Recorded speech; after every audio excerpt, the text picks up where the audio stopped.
Well, I want to thank all of you for being here today to celebrate and to talk about an issue of enormous consequence. What we're doing today is trying to raise attention on an issue that in recent years has not gotten the attention that it deserves. In this country, we are talking right now about immigration. We need to talk about immigration. We're talking about guns. We need to talk about guns. We're talking about many, many issues, but one issue that has not gotten the prominence, in my view, that it deserves is the fact that we have tens and tens of millions of seniors in this country who are struggling to live in dignity. They need our support. They're not getting our support, and right now we've got to stand up for them.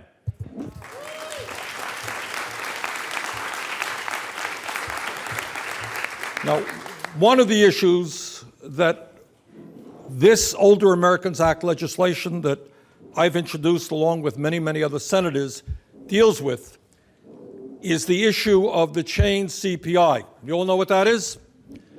There are some geniuses around here who think that people on Social Security are getting benefits which are too generous. Too generous. Now, what have seniors got in the last 4 years? 2 out of the 4 years, they've got 0 COLAs. Is that right? Last year, I think they got a 1.7. How does anyone think that is too generous? So what, in terms of the chain CPI, what they are attempting to do is cut back on Social Security benefits such that if you're 65 now, when you're 75, you're going to lose about $650 a year. Now, around here, that may not seem like a lot of money to our lobbyist friends who make hundreds of thousands of dollars a year. But in Vermont, if you're trying to live on $15,000 a year, $650 means whether you live in dignity or not. So we're going to defeat that chain CPI.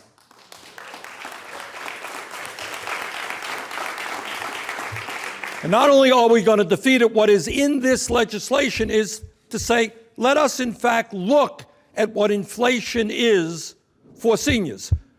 Are seniors spending their money on iPads and iPhones? I don't think so. They're spending their money on drugs and health care and staying warm in the winter. You know what? Those costs are going up faster than general inflation. So we want to take a real look at what seniors are spending and match COLAs to the real inflationary cost for seniors. Now, the other issues that we're talking about in this bill is the issue of hunger. In America, we are living in a situation where unbelievably, and this really is unbelievable, 20% of seniors in our country, 1 in 5, are living on average income of $7,500 a year. Now, you know what? I frankly don't know how you live on $7,500 a year. I really don't know. But in the midst of all this, we have some folks here who are anxious not only to cut Social Security, but to cut Meals on Wheels and the congregate meal program and other nutrition programs for seniors. Now, why is that a dumb idea? It's a dumb idea because, first of all, it is, to me, very ugly to pick on the weak and the vulnerable. You got large corporations here, pay nothing in taxes, and folks really get high on cutting back on children and the elderly. But second of all, it is a dumb idea because if you take away nutrition from a senior, what happens to that senior? That senior gets sicker. That senior will end up in the hospital, will end up in the emergency room at significant cost to our system. So what we are going to say is not only are we not going to cut back on nutrition programs for seniors, we're going to significantly expand funding so that no senior in this country goes hungry.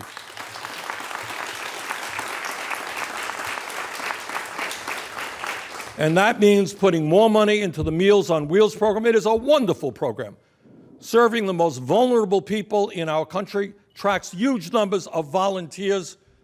We're not going to see that program cut, nor will we see the very good programs that senior centers are providing right now. We talk about high unemployment in America. We often forget that many seniors are suffering from high unemployment. And if they have a job, that gives them some additional money. It gives them some dignity. So we're going to focus on senior employment and make sure that seniors in this country who need jobs are going to get those jobs. So there is a lot of work in front of us. But first and foremost, we have got to make sure that the President of the United States and that the United States Congress understands that millions of seniors are hurting. They cannot be pushed aside. This issue has got to come front and center. We need to reauthorize the Older Americans Act. We need to strengthen that act.